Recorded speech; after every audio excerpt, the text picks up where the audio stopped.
نحمده ونصلي على رسوله الكريم أما بعد فقد قال الله تعالى في القرآن العظيم والقرآن المجيد أعوذ بالله من الشيطان الرجيم بعد بفضل بسم الله الرحمن الرحيم قال ما منعك ألا تسجد إذ أمرتك قال أنا خير منه خلقتني من نار وخلقته من طين صدق الله العظيم.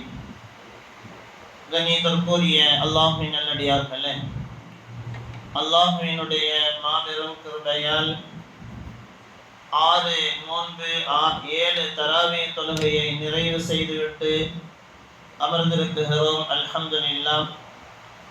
எல்லாம் வல்ல இறைவன் நாம் செய்த நல்ல அமல்கள், நாம் செய்யக்கூடிய எல்லா விதமான இபாதத்துகளை அல்லாஹ் ஜல்ல ஷானுஹு தஆலா நம்மிடத்திலிருந்து அங்கீகரிப்பானாக.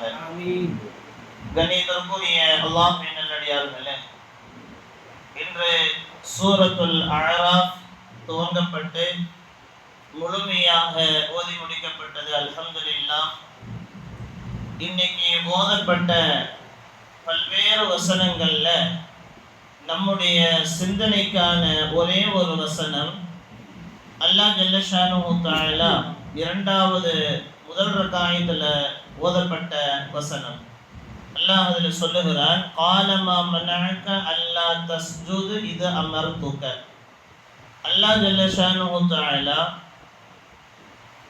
ஆதம் அலைஹிஸ்ஸலாம் அவர்களுக்கு சஜ்தா செய்ய சொல்லி ஷைத்தானிடம், இப்லீஸிடம் அல்லாஹ் சொன்னார், கட்டளையிட்டார். அல்லாஹ் சொன்னதுமே அந்த இப்லீஸ் அடுத்த வார்த்தை சொன்னான், முடியாதுன்னு சொல்லிட்டு. அப்போ அல்லாஹ் கேட்கறான், நான் சொன்னதும் நீ சஜிதா செய்யாம மறுத்தது, என்னுடைய வார்த்தைக்கு கட்டுப்படாம ஏன் இருந்த அப்படின்னு கேட்கும்போது அந்த ஷைத்தான் சொல்லுகிறான், خيرٌ منه خلقتني من نار وخلقته من طين. நெருப்பால் நான் படைக்கப்பட்டேன், அவர் மண்ணால் படைக்கப்பட்டார். எனவே மண்ணால் படைக்கப்பட்ட ஒருத்தருக்கு நான் சஜிதா செய்ய முடியாதுன்னு அவர் மறுத்துட்டார். இந்த செய்தி, இந்த விஷயம் நம்ம எல்லாத்துக்குமே தெரியும். எனவே இந்த இடத்துல நாம கவனிக்க வேண்டிய விஷயம் என்ன அப்படின்னா, நான் உயர்ந்தவன் அப்படிங்கிற அந்த கர்வம், அந்த பெருமை அந்த இடத்துல அவனுக்கு ஏற்பட்டதுனால அல்லாஹ் ஜல்ல ஷானுஹு தஆலா இனி எனக்கு நீ தேவை இல்லை என்று அல்லாஹ் அந்த இப்லீஸை, அந்த ஷைத்தானை தூக்கி எறிந்தார். இந்த இடத்துல அந்த இப்லீஸ் அவன் படைக்கப்பட்டதனுடைய மூலத்தை மட்டும்தான் அவன் கவனித்தானே ஒழிய அந்த படைப்பினுடைய விதத்தை அவன் கவனிக்கல. அல்லாஹ் ஜல்ல ஷானுஹு தஆலா ஆதம் அலைஹிஸ்ஸலாம் அவர்களை தன் கைகளால் படைத்த அந்த படைப்பினுடைய விதத்தை அவன் கவனிக்காத காரணத்தால் மண்ணை விட நெருப்பு உயர்வாக இருக்கக்கூடிய நான் எப்படி மிதிபடக்கூடிய மண்ணால் மனிதர்களுடைய கால்கள் மிதிபடக்கூடிய அந்த மண்ணுக்கு நான் எப்படி சஜிதா செய்ய முடியும் என்று அவன் மறுத்துவிட்டான். எனவே உலகத்திலேயே கியாஸ் அப்படிங்கிற அடிப்படையில் தர்க்கம் செய்த முதல் ஆள் யாருன்னா இந்த இப்லீஸ் மட்டும்தான். எனவே எந்த ஒரு மனிதன் தன்னுடைய மார்க்கத்தினுடைய அடிப்படையில இல்லாம தன் சொந்த அறிவை கொண்டு மார்க்கத்தை பயன்படுத்துகிறானோ அவன் இப்லீஸோடு கட்டுப்பட்டவன், அவன் ஷைத்தானுக்குரியவன் என்று இப்னு அப்பாஸ் ரலியல்லாஹு அன்ஹு அவர்கள் கூறுகிறார்கள். எப்பவுமே மார்க்கத்துல என்ன சொல்லுது, அல்லாஹ் ரசூல் என்ன சொல்லி இருக்கிறாங்க, இந்த ஒரு சட்டம், இந்த ஒரு செய்தி அல்லாஹ் ரசூலுடைய பார்வையில, குர்ஆன் ஹதீஸுடைய பார்வையில எப்படி அப்படின்னு பார்க்கணுமே ஒழிய நம்முடைய சொந்த அறிவு, நம்மளுடைய சொந்தமா ஒரு யோசனை வருது அப்படின்னு சொன்னா அவன் ஷைத்தானோடு கட்டுப்பட்டவன், அவன் இப்லீஸோடு கட்டுப்பட்டவன். அல்லாஹ் ஜல்ல ஷானுக்கு நிறைய பேர் சொல்றாங்களா இல்லையா, அதாவது அல்லாஹ் நம்மளுடைய கலா கதரை, நம்முடைய விதியை அல்லாஹ் எழுதிட்டா, அல்லாஹ் எழுதிய அந்த விதியின்படிதான் நம்மளுடைய வாழ்க்கையில இன்னைக்கு நம்ம நடக்குது.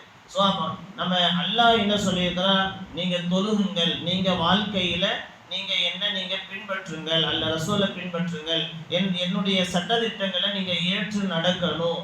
உங்களுடைய வாழ்க்கைக்கு எப்போ அல்லாஹ் நமக்கு எப்போ நம்மளுடைய வாழ்க்கையை விசாலப்படுத்தி தரணும் அப்படிங்கிறது அவனுக்கு தெரியும்.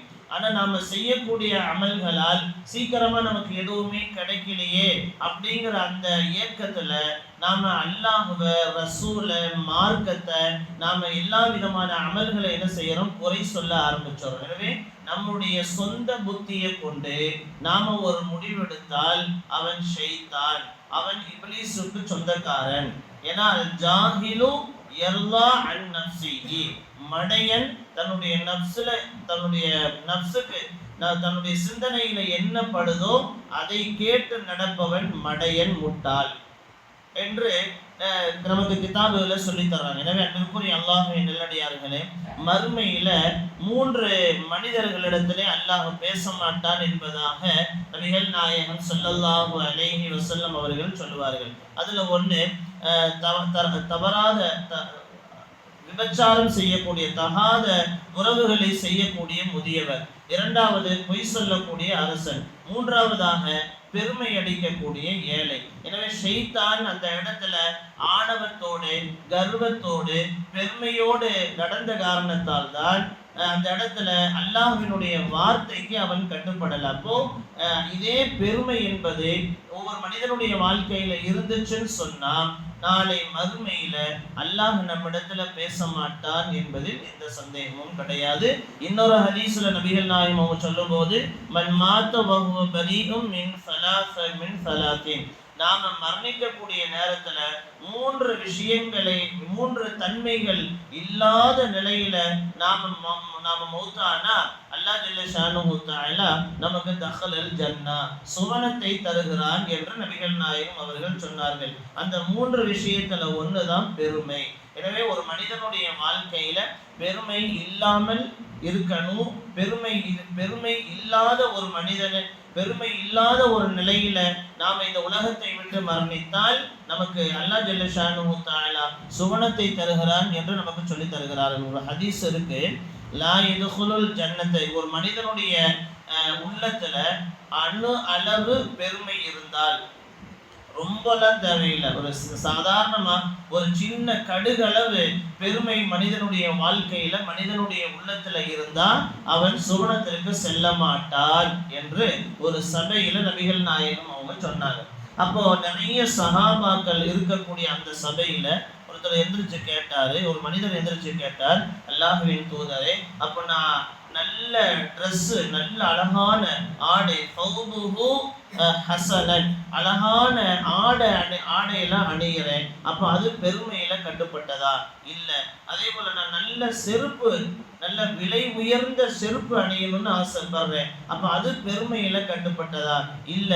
எனவே நீங்க நல்ல ஆடைகளை உடுத்துவதோ, நல்ல விலை உயர்ந்த, புது விலை உயர்ந்து இருக்கக்கூடிய விலைகள்லயே ரொம்ப எவ்வளவு நம்மளால முடியுமோ அவ்வளவு விலை உயர்ந்த ஆடைகள், விலை உயர்ந்த செருப்புலாம் வாங்கி போடுறதுனால பெருமை என்பது கிடையாது. ஏன்னா அல்லாஹ் ஜல்ல ஷானுஹு தஆலா அழகானவன், அவன் அழகை விரும்புகிறான் என்று நபிகள் நாயகம் ஸல்லல்லாஹு அலைஹி வஸல்லம் அவங்க சொல்லிட்டு, பெருமை அப்படின்னா என்னன்னா சத்தியத்தை மறுப்பதும் மற்றவர்களை இழிவாக பார்ப்பதும், இதுதான் பெருமையினுடைய அடையாளம். அல்லாஹ் ரசூல் சொல்லி தந்த சட்டதிட்டங்களை யார் ஏற்று நடக்காம அதை யார் மறுக்கிறாங்களோ, அதே நேரத்துல யார் மற்றவர்களை இழிவாக, அல்லாஹ் நமக்கு நிஅமத்தை அல்லாஹ் கொடுத்திருக்கிறான்னு சொன்னா அந்த நிஅமத்தை அனுபவிக்கணும் தான் நபி ஸல்லல்லாஹு அலைஹி வஸல்லம் அவர்கள் நமக்கு சொல்லி தருகிறார்கள். எனவே நமக்கு நிறைய நிஅமத்தை கொடுக்கப்பட்டு அதுல நாம கஞ்சத்தனம் செய்தால் அல்லாஹ் அதை கோபத்தோடு பார்க்கிறான். அதனால நாம பெருமை என்பது ஆடையிலேயோ, ட்ரெஸ்லயோ, நம்மளை நாம நல்லா நீட்டா அழகாக அழகுபடுத்திக்கிறதுலையோ பெருமைகள் கிடையாது. எனவே அந்த பெருமை அதெல்லாம் போட்டுக்கிட்டு நல்ல ஆடை, நல்ல செருப்பு, நல்ல டிப்டாப்பா வந்து இல்லாத ஒரு மனிதனுக்கு முன்னால் நாம பெருமை அடைத்தோம் அப்படின்னு சொன்னா அதை அல்லாஹ் ஜல்ல ஷானுஹு தஆலா நபிகள் நாயகம் ஸல்லல்லாஹு அலைஹி வஸல்லம் அவர்கள் வெறுக்கிறார்கள். எனவே பெருமை அல்லாஹ்வின் நல்லடியார்களே, அளவு பெருமை இருக்குமேயானால் நாம செய்யக்கூடிய அமல்கள், நாம நம்மளுடைய நல்ல நல்ல செயல்கள், நற்காரியங்கள் எல்லாம் கெட்டு போய்விடும் என்பதாக நமக்கு மார்க்கத்தின் அடிப்படையில சொல்லி தரப்படுகிறது. எனவே அன்பிற்குரிய அல்லாஹ்வின் நல்லடியார்களே, இம்மண்ணில் வாழும் காலம் எல்லாம் அல்லாஹ் ஜல்ல ஷானுஹு தஆலா எந்தெந்த நற்காரியங்களை எல்லாம் நமக்கு சொல்லி தந்திருக்கிறானோ அவைகளை எல்லாம் முழுமையாக ஏற்று நடக்கக்கூடிய நன்மக்களாக, அதே நேரத்தில் புனிதம் நிறைந்த இந்த ரமலானிலே நாம் செய்யக்கூடிய அமல்களை அல்லாஹ் அங்கீகரிப்பதோடு அல்லாஹ் ஜல்ல ஷானுஹு தஆலா இந்த புனிதமான இந்த இடத்தில் அல்லாஹ் நம்மை எப்படி ஒன்று கூட்டி அமரச் செய்திருக்கிறானோ அதே போல இன்ஷா அல்லாஹ் நாளை மறுமையில் ஜன்னத்துல் ஃபிர்தௌஸ் என்கின்ற உயர்ந்த சுவனத்தை அல்லாஹ் நம் எல்லோருக்கும் அல்லாஹ் வழங்குவானாக. وآخر دعوانا الحمد لله رب العالمين. بسم الله الرحمن الرحيم. الحمد لله رب العالمين. اللهم صل على سيدنا نبينا وعلى آل سيدنا محمد وبارك وسلم عليه. ربنا تقبل منا إنك أنت السميع العليم وتب علينا إنك أنت التواب الرحيم. اللهم ارحمني برحمتك يا أرحم الراحمين. اللهم ارحمنا برحمتك يا أرحم الراحمين. ربنا آتنا في الدنيا حسنة وفي الآخرة حسنة وقنا عذاب النار. آمين. سبحان ربك رب العزة عما يصفون وسلام على المرسلين والحمد لله رب العالمين. صلى الله على محمد صلى الله عليه وسلم. صلى الله على محمد صلى الله عليه وسلم. صلى الله على محمد يا رب صل عليه